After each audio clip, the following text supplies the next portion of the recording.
now let's take a quick look at Prime Minister Narendra Modi's itinerary for day 2 of the Russia visit to attend the Kazan summit. As I just mentioned, in a while from now, at around 12:30 IST, Prime Minister Modi will be arriving at the BRICS summit venue, and there's going to be a family photo or a photo op. Then between 12:45 to 2:15, 1415 hours, Prime Minister Modi will also attend the plenary session. That's the itinerary right on your screen. Post the plenary session, which is scheduled for the afternoon, Prime Minister will be attending the second session scheduled between 14:30 to 16:30 hours. Thereafter, on the sidelines of the summit, which is around in the evening at around 16:40 hours, Prime Minister Modi is also expected to hold a very important bilateral meeting with the Chinese President Xi Jinping.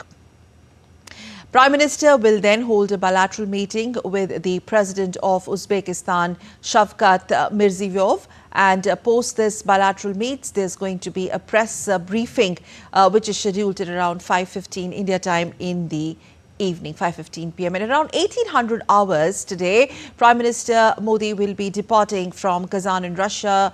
After concluding his 2-day Russia visit, Prime Minister Modi is expected to arrive in India late in the evening at around 23:30 hours. Let's quickly go live across to Kazan, from where DD India's Jessica Taneja continues to report live. Jessica, now over to you. The day is here, and the summit and the summitry is going to take the center stage. We're expecting Prime Minister Modi to arrive in a while.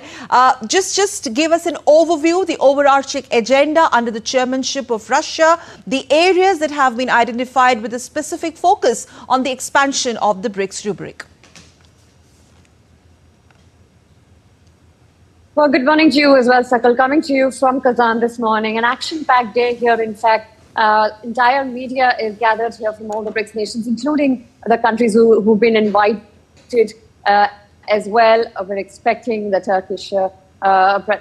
Turkish counterpart also to be here, Recep Tayyip Erdogan, in a short while from now. And of course, our Prime Minister, Narendra Modi, would also be here in about half an hour. Where the session begins. As you pointed out, there will be a photo op session and later on the plenary session. And the most anticipated event of the evening, of the day, pardon me, would be his bilateral meeting with his Chinese counterpart, Xi Jinping. And that perhaps would give out much of the agenda of what is observed at the BRICS summit today. But talking about other sessions as well, and the focus of the BRICS summit and the agenda at this time around in Kazan, of course, is about economic integration, looking at enhancing trade of local currency. Now, there were talks about a BRICS payment system, but we heard from the Foreign Secretary yesterday who had dismissed those reports and said, we're not looking for an alternate to SWIFT. If there is one, they're not aware of it, and there are no discussions on that happening, at least for now. But talk about other countries and a potential expansion. Now, this is the first BRICS summit where 4 new members have been added: Iran, Ethiopia, United Arab Emirates, and Egypt. And that will be certainly interesting to see on how that plays out and the leaders finally meet. Talking about including potential partner countries for dialogue. Now, that is something that the leaders will mull over today. And also talk about a different kind of economic cooperations and integration. Now, remember, this grouping doesn't have a particularly underlying agenda of countering the West, but at least developing an alternative to the Western architecture and work towards that agenda in a sense where they could come together without the interference or weaponization of the existing financial orders, and they could, of course, mutually trade with each other, enhance that trade. So that would be something that one could see focus on. And having said that, what all India brings to the table, not only in terms of expansion of the BRICS grouping, the partner nation, establishment of a new category, but overall, because the timings of it makes this, summit under the chairmanship of Russia itself very interesting. In the context of, Jessica, the statements that we have heard from both leaders yesterday. That's correct. The timing, of course, is everything when you talk about the BRICS summit that is taking place. There are conflicts taking place both in West Asia and Eurasia here, with Russia-Ukraine conflict continuing. You heard from the leaders yesterday.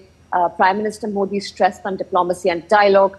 And even in the past, India has remain consistent in advocating for diplomacy, as well as making sure that the message reaches out, which is that this is not the era of war, and perhaps no solutions are found on battlefields, but the relationship between India and Russia continues to grow with various other sectors of cooperation beyond energy, beyond defense, looking at other aspects of economic integration. Also expect something on the lines of India-Russia collaboration on the Northern Sea route and the resource-rich Arctic region. Now, that is something the two sides are exploring. But yesterday, during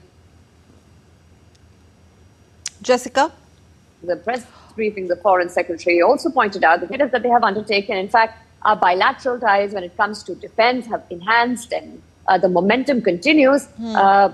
But for the moment, India's interaction with other leaders, as you also pointed out, Prime Minister will be meeting with his Uzbekistan counterpart as well, and that will be something interesting to point out as to what areas of cooperation would be found with Uzbekistan in that particular aspect. Now, Sakal, it's important to point out, the countries being represented here, of course, also reflect on India's outreach to various other nations, especially the Eurasian region. And India does want to sort of make sure that there is more cooperation and enhancement of bilateral ties when it comes to Eurasia.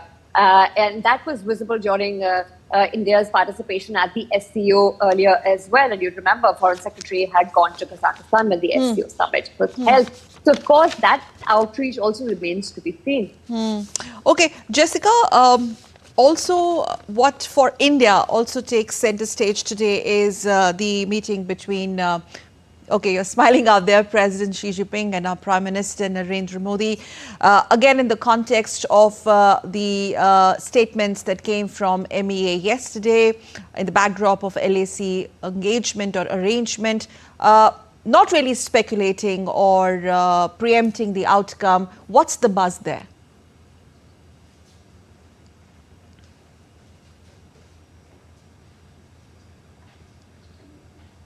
Well, Sakal, it seemed like a step in the right direction, if you ask us journalists who were at the briefing yesterday.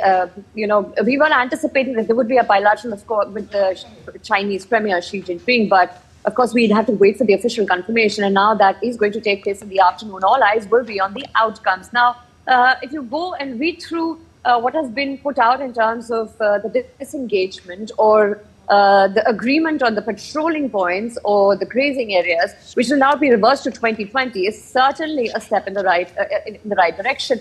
Of course, it looks at the relationship between India and China that had soured since 2020. Indian Prime Minister and Chinese President Xi Jinping have only met on the sidelines of BRICS summit last year and many other summits before 2020 and even after 2020, but no bilateral one-on-one meeting since 2020 when that standoff took place at the Galwan Valley.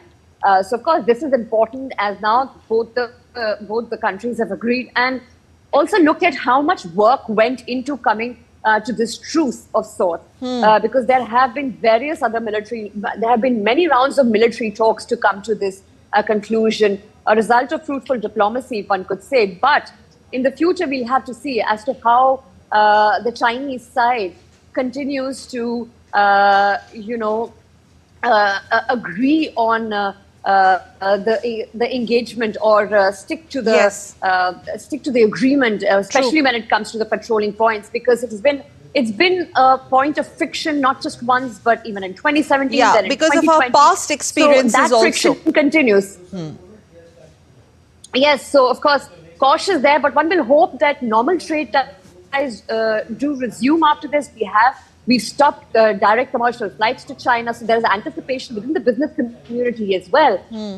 Whether this would then translate or move forward into normalizing trade ties and investment from China, because, the resilience of supply chains and, of course, China being an important global partner and an industrial base, a huge industrial base in the world, it'll be important to have, it's important to have normalized trade relationships. Jessica. And we're given to understand that there was a lot that went into normalizing the ties, but we hope for the outcomes of that bilateral meeting. Yes.